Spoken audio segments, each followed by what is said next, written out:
factors for playoffs. You talked about maybe a 4-point play, actually a 5-point play. The foul wasn't on the shooter, and so BG will get the ball in. If they can score here, all of a sudden this is a 4-point ball game, and still a lot of time left, 6:08 remaining. I looked at the foul situation. I thought Central had the 8, and they only have 5, so you're right. So, you got a 2 or 3 point gain here that you can make out of it.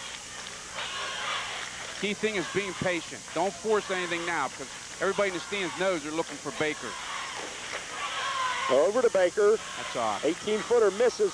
Rebound is on the floor, and we have a foul called. I'm not sure how you can call a foul against anybody on a play like that. Everybody was grabbing, everybody was reaching, but Central called for the foul, and that's a foul against Moses. He picks up his 4th. I'll tell you, the key to that, Kim, is you had 2 ball players on the floor, Baker and a Central ball player. The other Central players stood around. You had 3 BG guys or 2 BG guys come to Baker for help. They got the ball, and the guy reached in late, and that's how he got the foul. So there's that little bit of extra hustle there. By the way, this is a 9-0 run here at the outset of the 4th quarter. BG knows about 9-0 runs. That's what did him in at State College in the overtime loss on Monday night. Here's a steal by Kit. Kit goes in for the layup. I was just about ready to say, Cam, you got to protect the ball out there, and Jody got caught making reverse dribble, and you had a smart defender like Joe Kidd on him. Myers with the basketball into the corner to Mixich. Brings it out of the corner. Dangerous place with this type of defense put up by Central. Baker goes to the baseline, misses the shot, but he's fouled on the play. Yeah, and it's obvious, Cam. There's the only go-to guy out there right now for Bishop Guilfoyle is Josh Baker. So he's going to take his leadership role, put it in his hands, and try to carry this team. And on the other side of it, he's going to have Joe Kidd keep his team together, start playing sharp defensively and keeping their heads on straight, and don't let the emotion take over. A foul called against number 30, Imes. Imes picks up his 3rd of the game. And Baker connects on the 1st. Josh Baker held to just 3 points over the front 3, has 6 points in the first 2 minutes and 40 seconds of the 4th quarter.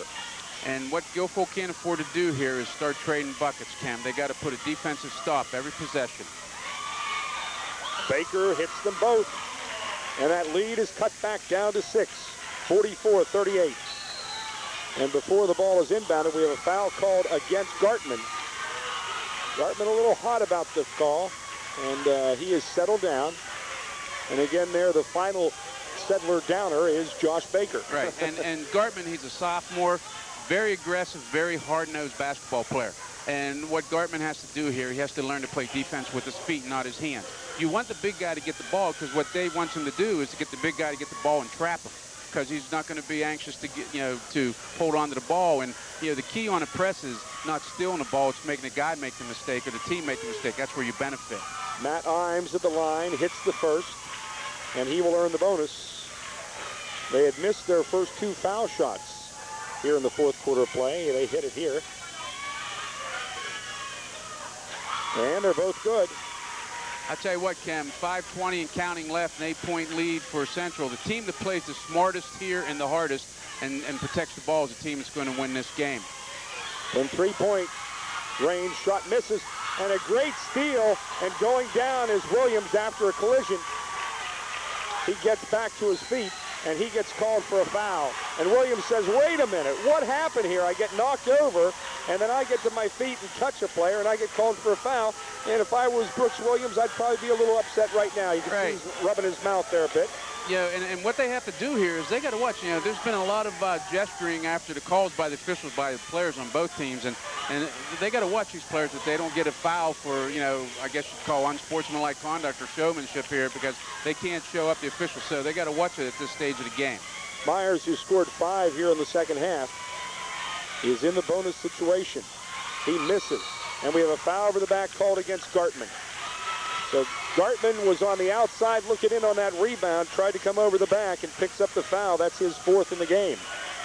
Mike might have been better to try to tip that ball, because he stepped in quicker than the defender did off the rebound, but what happened was he reached over his back, and he might have been better to just try to tip it or keep the ball alive. And that's a key thing to rebounding. If you ever watch the infamous Dennis Rodman, he doesn't grab every rebound. He keeps it alive every time. And then, the ball starts falling their way, and that's what these kids got to do. Double bonus situation for Lehman. He hits the first. He's got 6, and he has 1 more coming. By the way, for Bishop Guilfoyle, McConnell, Dietzel, and Gartman each with 4 fouls. And for Central, Schaefer and Moses with 4 fouls. And that's a big plus for Central. Being in the bonus, they get 2 shots on every foul, and this is where a good team step up and win ball games at that charity stripe. Robbie Keith hitting the both. It's a 10-point lead now for Central, and the ball's taken away. And there's an overpass by Mike Gartman. Should have taken the ball right to the hoop. He had a good look at it, but just inexperience. So Central trying to regain the momentum they have, but Bishop Guilfoyle, after the defensive rebound, will try to get it back. Over to Baker. He's open, misses the shot, and the rebound controlled by Imes. Imes gets it over to Kitt, almost walks for the ball, gets it into the hands of Keith, and right back to Joey Kitt. And they're going into their spread offense and make Guilfoyle come out and put him to line. Smart move here. And it looks like Ratzitzberger and Taylor are going to get back into the game. And we have a foul called against Bishop Guilfoyle, and Josh Baker, who's up at this end of the court. Called a walking violation, Cam. Or a walking violation. Yeah, Gartman went down on the floor, and he slid as he went to pass it to give it up, and they called a walking violation. Right. And Baker reacted because he thought he was going to have an easy 2. Kitt with the basketball. That's what happens. I just glanced down for a moment, heard a whistle. Sometimes you just kind of, in this game, you just kind of guess. Especially in the last 3 minutes, it's been a rash of fouls. Kitt with it, running, 12-foot jumper for 2. So Kitt started strong with 10 in the first quarter. He's got 4 here in the fourth quarter, and the lead is up to a dozen as he's got 20 in the game. 50-38 with 3:40 remaining in the fourth quarter of play. Time running out on the Marauders, but still time left. Baker with the miss, the ball on the floor, as are 5 players. And very quickly the official jumps in and makes sure that it doesn't get anything more than is already there. It's good hustle by both teams. And it just goes to show, Ken, 12-point lead. Both teams are playing hard, and it's kind of basketball you want to see on a high school level. Baker will do the honors. He'll inbound it underneath Bishop Guilfoyle's basket. Bounce pass, good look inside Miksic. He's got 7 in the game, and the lead is cut to 10 with 3:15 remaining. In quarter number 4, you're watching Bishop Guilfoyle Central basketball on Cablecom Sports of Blair County. Couple stops here and a couple baskets. Guilfoyle, they're right in the ball game here. There's a drive onto the baseline, and the shot is good. That's a good shot by Robbie Keith, who's got 9 in the game, including 4 here in the quarter. And the lead is back up to a dozen with 3:01 left and a timeout called by Bishop Guilfoyle. And, a couple of things that are standing out at this point for Central is they've gained their composure. Kitt's taken over the offense. They've spread the offense out, and you've had some clutch shots made by some people out there that keeps Guilfoyle from making that run. And that's the key. You got to, at crunch time, Cam, you got to step up and make that shot when you got the open shot. That's what happens, and that's what Central's doing at this point. So Bishop Guilfoyle trailed at 1 point by 16, cut the lead to 6 on a couple of occasions, but that lead has been doubled now by Central as they lead by a dozen, 52-40, 3:01 remaining. Don't forget our final Cablecom Sports presentation will be coming up on Wednesday night, the Lady Lions at Hollidaysburg. You think Mark Sapita and his Lady Lions wouldn't like to win the 3rd in this series this year, and of course probably or the possibility of more coming after that. But Lady Lions at Hollidaysburg, Cablecom Sports, that'll be a tape delay game on Wednesday night.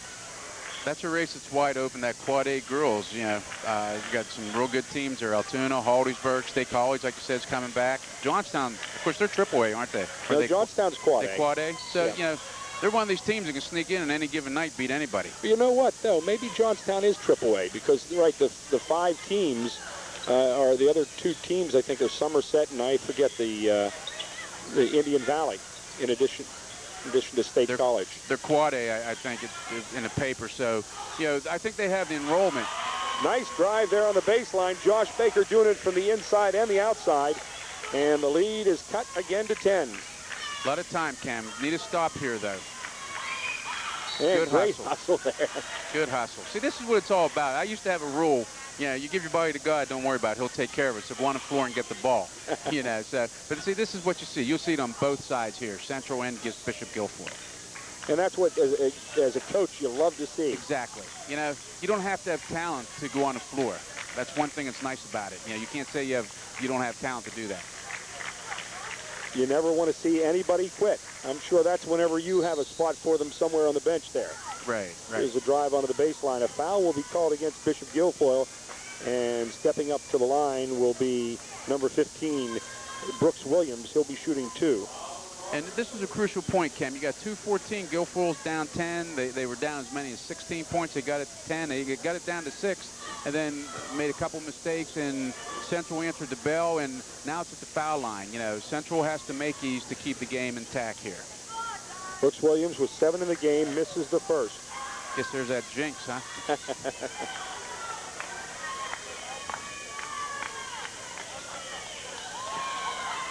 Second one, no good.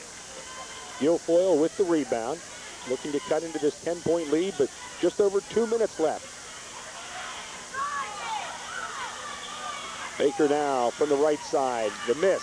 And we have a foul. No foul called. It's amazing. Sometimes you see fouls called one way at one end and not the same way. Here we have a drive to the basket, and this time a foul called against Bishop Guilfoyle. They were really, it seemed like they were kind of roughing them up here. And I think that the key to that was the rebounder wasn't throwing any flagrant elbows or swinging the elbows. The defender had his hand straight up and wasn't reaching in. So referee, I think, did a good job in that, not making a no call. 52-42, 1:53 left. That foul, another one called here against Myers, and this shot is good by Williams. He's got 8 in the game now. And he has one more coming. 53-42 the score. Second one misses. Rebound and a follow-up shot and a block and a foul called against, I believe, Mixic. And a technical is called against Bishop Guilfoyle. That's what we just talked about, Cam. You can't let your emotions take over. That's a 4-shot swing now for Central. Mike kept contesting the call verbally, and the official's not going to take it, especially when you're right in front of his face. So Ratzelsberger called for the foul. Thought he got a pretty good piece of it. He'll get 2 shots for the foul and 2 shots for a technical, plus I think they get the ball. And Ratzelsberger is over pleading his case with Dave Benton, and Dave's just telling him to settle down. Right. You've been in that position before. Right. I mean, whether you're right or wrong is not the issue here. The main thing is the call was made, and it's not going to be changed. So, you just got to drop and forget about it. As I mentioned, Ken, with about 3 minutes left in the game, or 4 minutes, the emotions, you got to step away from that official. He's not going to call the technical unless you try to show him up or get in his face. And Mike didn't actually get in his face. He just started saying whatever he said in front of him, and it just happened to be at the wrong time. And you saw the official came over there, or you may have seen that, talking to Dave Benton at the line. The first shot is good by Robbie Keith. Keith now with 10 points in the basketball game, and I believe this is what they call It's All She Wrote, as he hits them both. And now they'll have a couple of technical shots, and Reggie Nevins says, hey, keep them coming, young man. Right, they went this is a big play here, because I guess these are the 2 technicals here. Yeah. Lead is up to 13. It's up to 14 now, as Robbie Keith has hit 7 foul shots in a row. Make that 8 in a row. And pretty impressive fourth quarter. 8 points for Keith, 13 overall, and that lead is up to 15 with just 1:51 left. And now, of course, they get the basketball as well. Right, and at that point, it was 53-42 with 1:51, and now they got a 57-42 and end the basketball. So this is possible 6 to 7 point swing here. It was 44-38 at one point, so it's 13-4 since then. That was at I guess that was the 6:08 mark. And it's a game of runs and spurts, and Central's making their spurts at the right time. And they've just had a couple of more than Bishop Guilfoyle's had over the period of the 30.5 minutes we've already played. Here's Williams with it, passes inside to Imes, and a shot good by Matt Imes. That's a 6-point swing, Cam, from 151 to 118, and that, like you said, it might put the nail in the coffin. With 1:15 left, a turnover, and we have a blocking foul here called against Baker.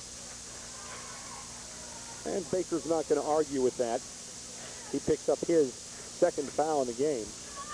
Now, you know, you go through this, and it's a shame Mike, you know, got caught up in that, because whether he fouled or not, being a senior, you know, you got to step away from that, because, you know, this game, other than a regular scheduled game, Kim, is not that important. It's important to both teams playing well, and I don't mean that it isn't important. The fact is, you know, this exemplifies what may happen in the playoffs. The intensity, the games being close, and the team that prevails with a cool head is usually the teams that are going to be successful. Joe Kitt misses the first. I think Joe's the son of Bill Kitt. Is Yes. that correct? Yes, he is. Bill Kitt, a great athlete at Altoona High I was a few fortunate years ago. I was fortunate enough to be involved with Billy, as a player at Altoona High, and also Billy was on my staff here when I was football coach at Guilfoyle. He was my freshman coach. So he's a good athlete and a real nice gentleman. BG moves the ball around and not giving up. Baker hits the shot from the left side. Baker now with, what is that, 11 points in the quarter, 14 overall, but less than a minute to play and a 16-point lead for Central. Kidd will bring it up across the timeline, continues to the basket, and drops it off on the baseline. A shot good by Robbie Keith. Robbie Keith, 10 here in the quarter, coming right back and laying in from the left side. Well, that's the right side. Scott Brady with the two. But still a 16-point lead, and easy two at the other end. We're just going end-to-end basketball, and just 22 ticks left on the clock now. This is your garbage point, your you know, your playground style. Shot misses by Brady, and the rebound is pulled down, and a reach-in foul here called against McConnell, and I believe Andy has seen his last playing time for the evening. If my totals are correct, that would be number 5 against Andy, and it is.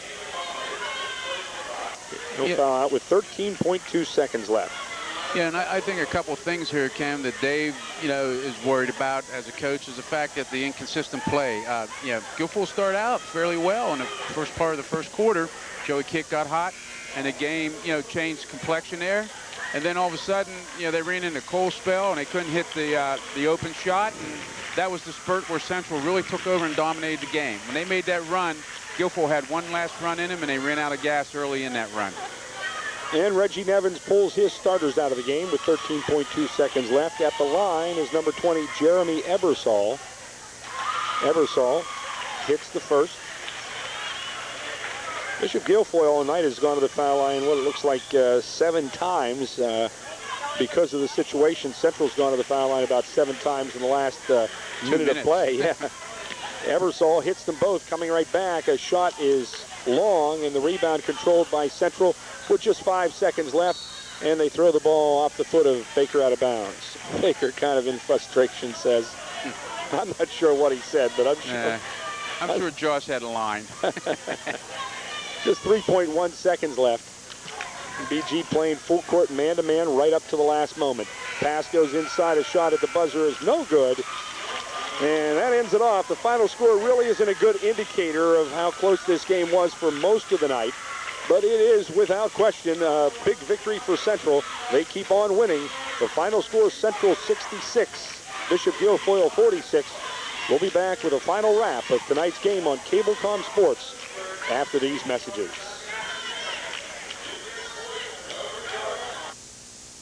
What's your idea of Saturday Night Fever?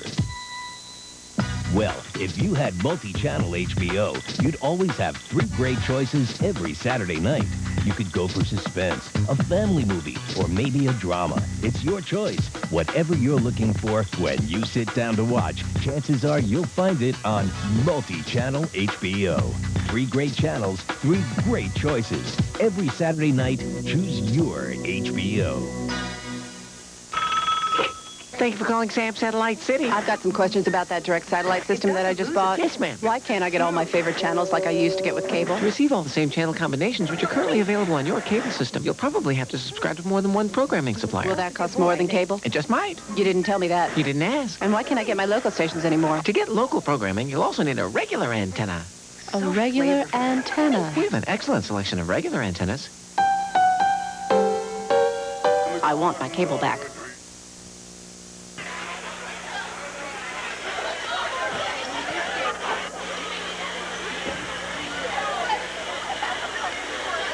Back at Bishop Guilfoyle High School, Central wins the game 66-46. At one point, it was 44-38.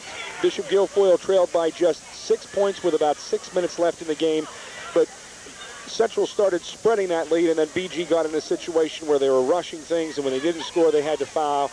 And so, as I said, a 20-point win isn't a true indicator of what this game was, but there's no question Central the better team tonight. Right. Guilfoyle faced a hot Central team. Ken, they won their third in a row. Guilfoyle has some questions they got to answer, the inconsistency.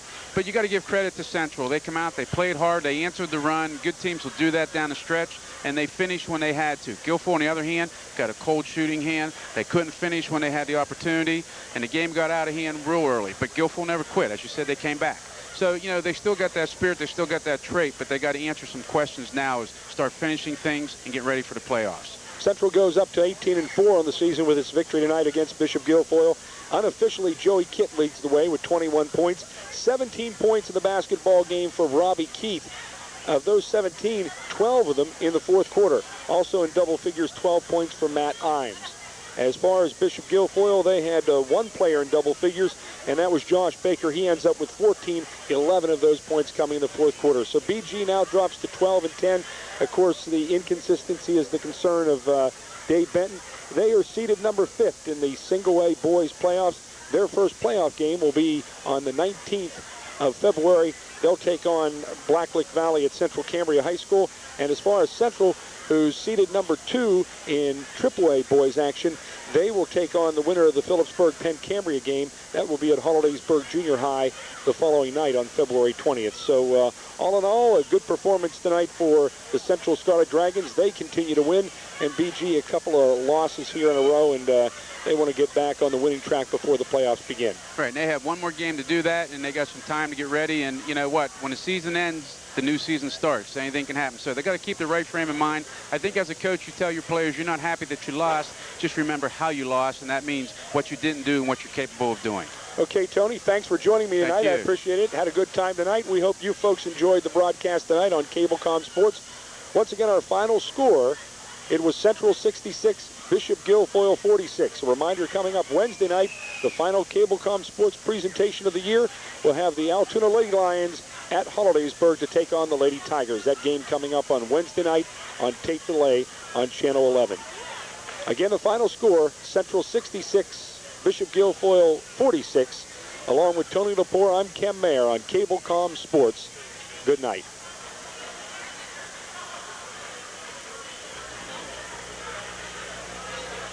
That's tonight's Cablecom Sports production of high school basketball. During the season, you can follow the Altoona Mount Lions and Lady Lions, the Bellwood-Annis Blue Devils and Lady Blue Devils, the Bishop Guilfoyle Marauders and Lady Marauders, the Central Scarlet Dragons and Lady Dragons, the Hollidaysburg Golden Tigers and Lady Tigers, and the Williamsburg Blue Pirates. Tonight's game has been a special presentation of Cablecom Sports, your local connection to the world.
Recorded in Milan, August 1955. Maria Callas and Richard Tucker in the third act of Verdi's Aida.